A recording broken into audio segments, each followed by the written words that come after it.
Hello everyone, welcome my YouTube channel. आज हम सुनाने जा रहे हैं हमारी कहानी का सेकेंड चैप्टर। हमारी कहानी का नाम रातें होती हैं डरावनी, जिसका एपिसोड टाइटल एक रात सुनसान। मैं नताशा हूँ। मैं एक भूत डिटेक्टिव लड़की हूँ। अभी तक आपने सुना मेरी फ्रेंड प्रभा और उसके साथ के सभी लोगों की मौत हो चुकी है। इसके साथ ही मेरे पिता की भी मौत हो चुकी है प्रभा के साथ हुए एक्सीडेंट में। अब आगे। जब मेरी आँख खुली तो मैं हॉस्पिटल में थी। मुझे मेरा फ्रेंड मुकुल लेकर आया और मुझे पता चला कि आज मुझे 7 दिन बाद होश आया है। अब मैं बिल्कुल ठीक हूँ। अब मैं अपने काम के लिए तैयार हूँ। तब तक मुझे एक कॉल आई। मैं बोली, हेलो हेलो, कौन बोल रहे हैं? कौन? उधर से आवाज़ आई, हेलो, आप नताशा बोल रही हैं? मैंने बोला, हाँ। तुम कौन? उधर से कोई आवाज़ नहीं आई और गहरी सांसों की आवाज़ थी। बस अब कॉल कट हो चुकी। मैं सोच ही रही थी कि इतने में मम्मी आई। बोली, नताशा, तुमको कोई बुला रहा है, देखो जाकर गेट पर कौन है। मैंने बोला, जी मम्मी।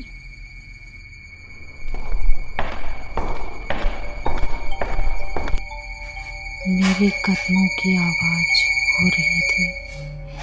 मैंने गेट खोला तो मुझे मुकुल मिला। मुकुल बोला, हेलो नताशा, अब कैसी है तुम्हारी तबीयत? मैंने बोला, ठीक हूँ मेरे प्यारे दोस्त। आओ घर के अंदर। मुकुल बोला, हाँ क्यों नहीं। फिर अचानक मुझे याद आया, मुझे तो काम से बाहर जाना है। मैंने तुरंत मुकुल से बोला, मुकुल चलो मेरे साथ। मुकुल बोला, कहाँ? मैंने बोला, ये तो मुझे भी नहीं पता, लेकिन चलो अब तुम मेरे साथ।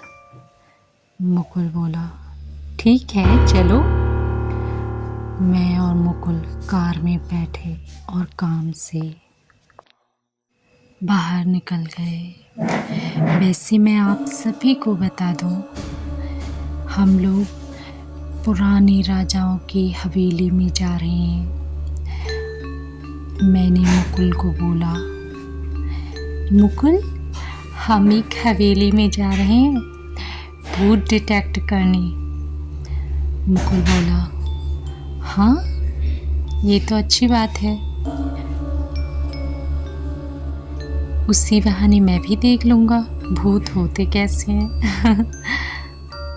और वो हंसने लगा।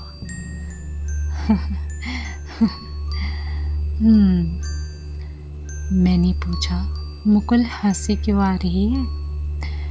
बोला, नताशा, तुम आज के टाइम में भी इन सब बातों पर विश्वास करती हो? मैंने बोला, हाँ मुकुल, जरूरी नहीं जो दिखे तो ही भूत हो। कभी कभी हमारे सामने भूत होता है, फिर भी हमें नजर नहीं आता। ये सब बातें हो ही रही थी कि दोपहर के 2 बजे थे और बहुत तेज की धूप थी। हम लोगों ने एसी ऑन कर ली। हम एक पीहड़ में आ गए थे जहाँ एक वे इंसान तो क्या, पक्षी भी नहीं था। हम लोग राजस्थान में आ चुके थे। मुकुल बोला, नताशा वैसे तुमको डर नहीं लगता? अकेले ही निकल पड़ती हो इतनी दूर? मैंने बोला, नहीं, क्योंकि ये मेरा काम है। मुकुल मुस्कुराकर मुझे देख रहा था। ओके, स्ट्रॉन्ग गर्ल हो ना, इसीलिए अच्छी बात है। तभी मुझे अचानक से प्यास लगी और मैंने बोतल उठाई ही थी कि रास्ते में मुझे एक लिफ्ट मांगती लड़की दिखी। मैंने बोला, मुकुल, कार रोको, जरा रोको, वहाँ कोई लड़की है देखो जो हमसे लिफ्ट मांग रही है। मुकुल बोला, हाँ। कार रोकी। Hello ma'am. हेलो सर, मैं यहाँ घूमने आई थी, मेरी कार खराब हो गई है और इतनी कड़क धूप में कोई गाड़ी ही नहीं नजर आ रही। क्या लिफ्ट मिल सकती है? यहाँ से कुछ ही दूरी पर मेरा गांव है। मैं यहाँ कई सालों बाद आई हूँ। इतना कहते ही उसके बीच में मैं बोल पड़ी, हाँ ठीक है, आ जाओ, वैसे भी बहुत धूप हो रही है। मैंने पूछा, तुमने अपना नाम नहीं बताया? हाँ, मैं तो भूल ही गई।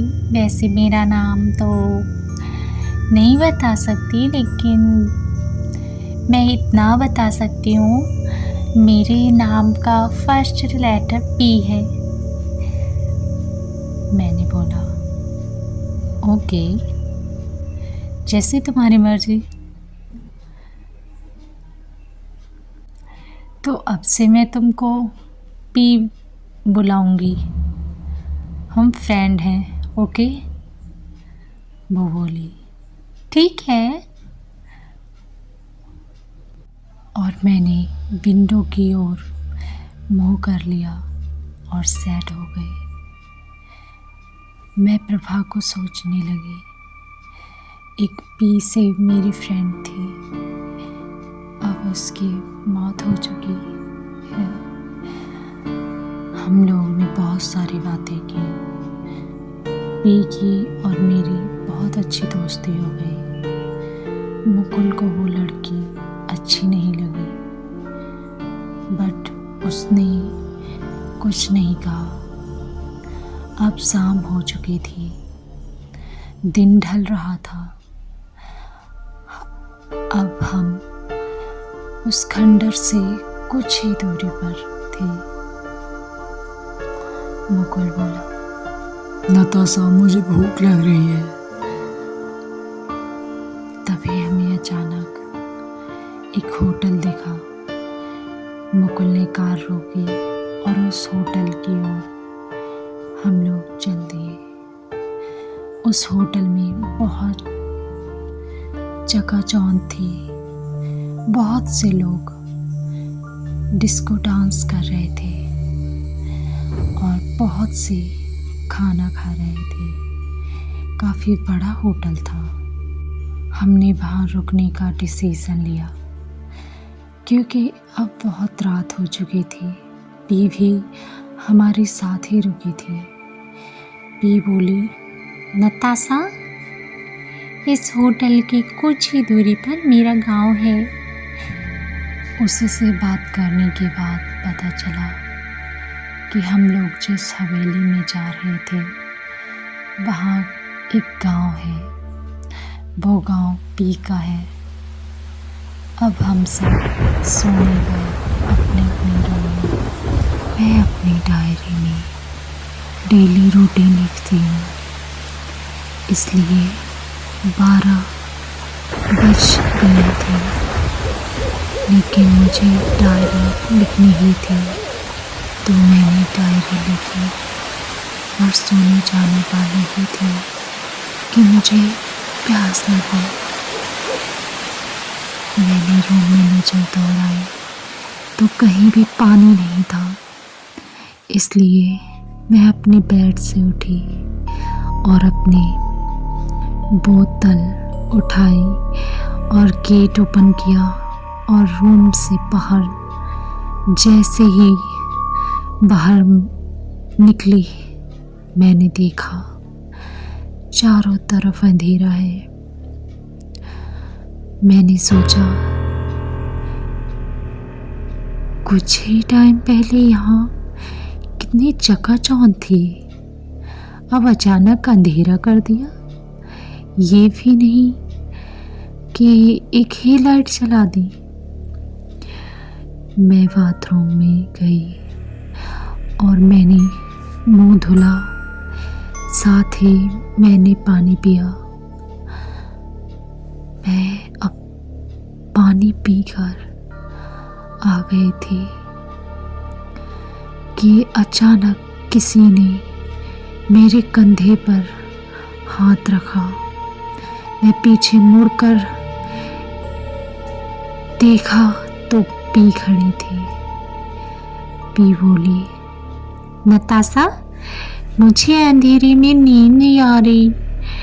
तुम्हारे कमरे में तो तुम फ़ोन की लाइट ऑन किए थी, तो मैंने सोचा कि तुम्हारे रूम में ही सो जाऊं। मैंने बोला, हाँ, क्यों नहीं, चलो। हम दोनों रूम की तरफ बढ़ने लगे।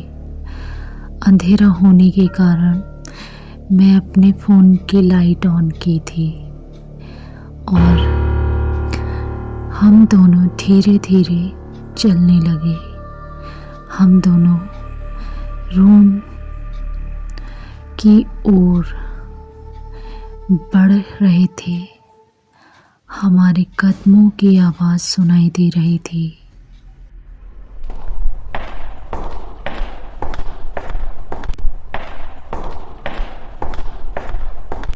हम रूम के अंदर आ गए और जैसे ही मैंने गेट बंद किया, मुकुल आया और बोला, नताशा, मुझे नींद नहीं आ रही, चलो कुछ गेम खेलते हैं। मैं हंसी और बोली, क्यों, क्या डर लग रहा है? तुम तो डरते नहीं हो, फिर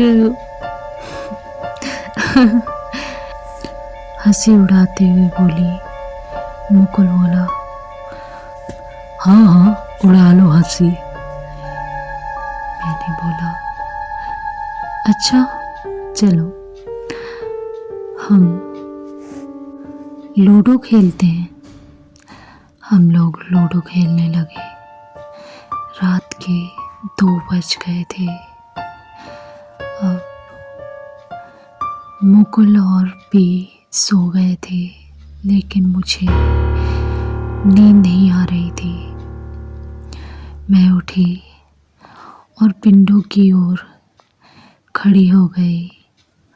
अचानक मुझे विंडो से तेज हवा आई और मैंने देखा सामने अंधेरे में 2 लोग टहल रहे हैं। मैंने सोचा, ये लोग बाहर इतने टाइम टहल रहे हैं। हाँ भाई, अमीर लोगों को नींद जल्दी आती ही कहाँ है। मुझे हंसी आ गई। तभी मैंने देखा वो दोनों लोग अचानक रुक गए थे और मेरी तरफ ही देख रहे थे। मैंने अचानक उनकी आंखें देखी तो उन दोनों की आंखें एकदम खून से लथपथ,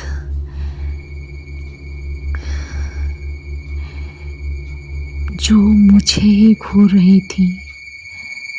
मैंने तुरंत विंडो बंद कर ली। मैं डर गई थी। इतने में देखा मुकुल और पी दोनों बेड पर नहीं है।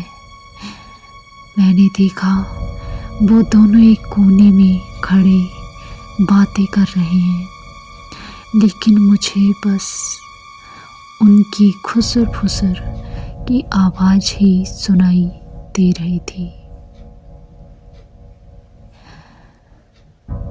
मैंने बोला, मुकुल क्या कर रहे हो? इधर आओ। मुकुल मेरे पास आया और अंधेरा था रूम में। उसके पीछे पी भी आई। मैंने बोला, मुकुल वहाँ 2 लोग कोई थे जिनकी आंखें लाल थीं। इतने में लाइट आ गई। मैंने देखा मुकुल के गाल पर लिप के निशान हैं। मैं गुस्से से पागल हो गई, क्योंकि मुकुल से मैं भी प्यार करती थी और वो भी मुझे। लेकिन आज ये सब उसने एक दूसरी लड़की के साथ किया। मैं वो सब बातें भूल गई और मुकुल को चिल्लाई और बोली, मुकुल ये सब क्या है? पी बोली, नताशा मैं तुमको सब बताती हूँ। मैंने बोला, चुप कर पी। मैंने तुझ पर विश्वास किया और तूने ये क्या किया? ये सब मेरे साथ। हम तीनों साथ खड़े हुए थे। तीनों बेड पर स्ट्रेस में बैठ गए। इतने में फिर से लाइट चली गई और मैंने नीचे सिर किया और इतने में माँ का कॉल आया। ट्रंग ट्रंग ट्रंग ट्रंग। हेलो नताशा, कहाँ है तू? मैंने बोला, माँ मैं अपने काम से राजस्थान के एक पुराने किले में जा रही हूँ। अभी मैं एक होटल में ठहरी हूँ और मेरे साथ इतना कह ही पाई थी कि मम्मी बोली, नताशा तेरे जाने के बाद मुकुल आया था, तुझे पूछ रहा था। मैंने सोचा तूने उसे बताया होगा। इतने में मैंने रूम में देखा तो रूम में वो दोनों नहीं थे। मैंने रूम का गेट खोला और फ़ोन की लाइट ऑन की तो देखा मकड़ी के जाले और चमगादड़ की आवाज़ आ रही थी। और वो होटल नहीं, एक पुराना किला था। तभी सामने 2 साया खड़े हुए। ये वही थे जो विंडो से मुझे अपनी लाल खून भरी आंखों से देख रहे थे। उसने बोला, मेरी प्यारी फ्रेंड, मैं तुम्हारी फ्रेंड हूँ। पी से प्रभा हूँ मैं।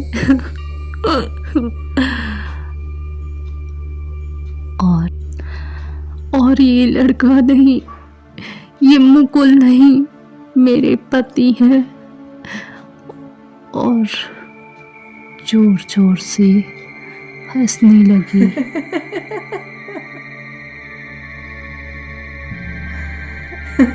मैं डर गई और बोली, मैं तुम्हें अकेला छोड़कर नहीं जाऊंगी मेरी प्यारी नताशा। मैं भागी, अपनी कार को स्टार्ट किया। दिन के 4 बज गए थे। मैंने कार बहुत स्पीड में चलाई और उस किला से बाहर निकल आई। मैंने विंडो ऑन की और पीछे देखा तो वो दोनों साया मेरी तरफ देख रहे, मुस्कुरा रही थी।